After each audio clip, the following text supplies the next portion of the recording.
Okay, so you got your great promo shots and you're ready to spread the word around town and really show these cats what you're all about, right? So what's next? Well, you can't really properly promote a band on pictures alone. I mean, hey, this is the music business, right? So of course you're going to need a quality CD recording of your music that you can sell and give away as downloads and whatnot. So you've got to make sure you've got a high quality CD available for whatever purpose you're looking to promote yourself with. And when it comes to marketing your music, first and foremost, anything you hand out to fans and potential clubs and venues had better be great. It doesn't matter if it's a live recording or a home studio demo or even a full-blown high-end $65 an hour professional studio production. What really counts when it comes to your CD is whether it sounds great. Not just good enough, it's got to be great. I know I've said it about 4 times in the last minute or so, but that's really how important this piece is. Believe me, if you hand someone your music and it doesn't blow them away on the first listen, you're probably not going to ever get a second chance to wow them again. And I know that's sad, but it's very true. Now, I'm not an engineer or a studio producer or anything like that, so I'm not even going to pretend that I know how to direct you on this one.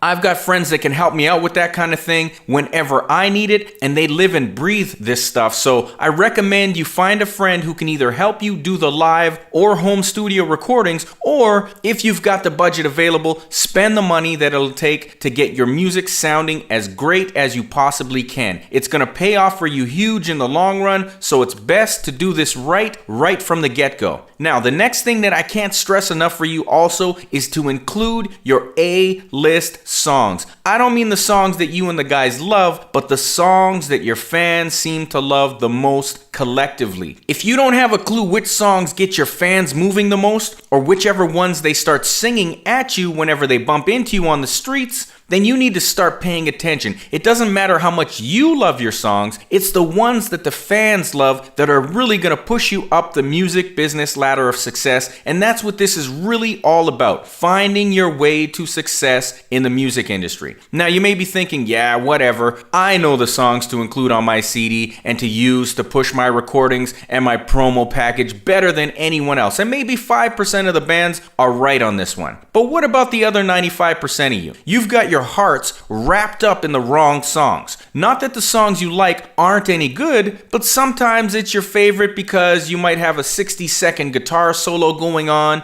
or your bass lick really gets your vibes happening, or maybe your drum solo after the second verse tickles your fancy, and under normal circumstances, that would be totally cool. But you're trying to sell yourself to clubs and venues, and sometimes the media. You want these people to like, and better yet, love you, and you've only got a promotional package to do it. Plus, your music is going to be paramount to getting your leg through the doors, and sure, your pictures have to be great, but your music is what's really going to make them feel you. It's what makes them connect with you. It's got to be your best. And guess what? That means the songs that are most commercially viable for you, the ones your fans think are your hits. Believe me, in this situation, your fans have to be your guide. So put your ears to the ground, get your feelers out, and find out which songs your fans think are your best and use those. In this particular area, you will not be sorry. Now, this next topic I'm discussing here is where a lot of bands miss the mark. And maybe it's because they don't really know what they're about or who they want to be when they grow up, but it's kind of weird when you come across them because you can never really be sure what kind of band they are.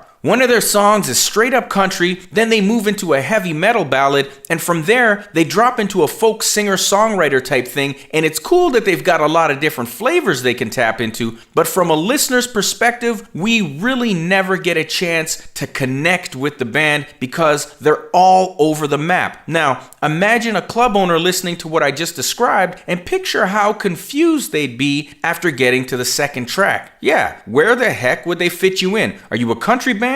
Or do you play heavy metal? If your listeners can't figure it out, especially the club owners, then it's so much easier to just move on to the bands who've got a solid direction and are selling themselves with who they are and what they're about. I mean, what are you trying to sell? If you're the next Justin Timberlake, then be that and represent that properly on your CD. But if you're more the Motley Crue type band, then be that with everything you've got. From one track to the next, you've got to put it on them and let them feel exactly what you're representing. Let them know you're the kick-ass singer-songwriter or the cool, vibed out alternative band, and wear who you are on your sleeve. Don't try to hide it, showing them how talented you are and that you can go from country to hip-hop to heavy metal with ease. Maybe you can, and maybe that's going to work for you in your live performances, but when it comes to selling yourself to clubs and the media, they're going to want a label they can put on you and place you in. In fact, if they can't do this, then they just aren't going to waste any time on you at all. So in a nutshell, when you put together that great CD, make sure you're reflecting exactly what it is you're trying to sell and do it with your best songs.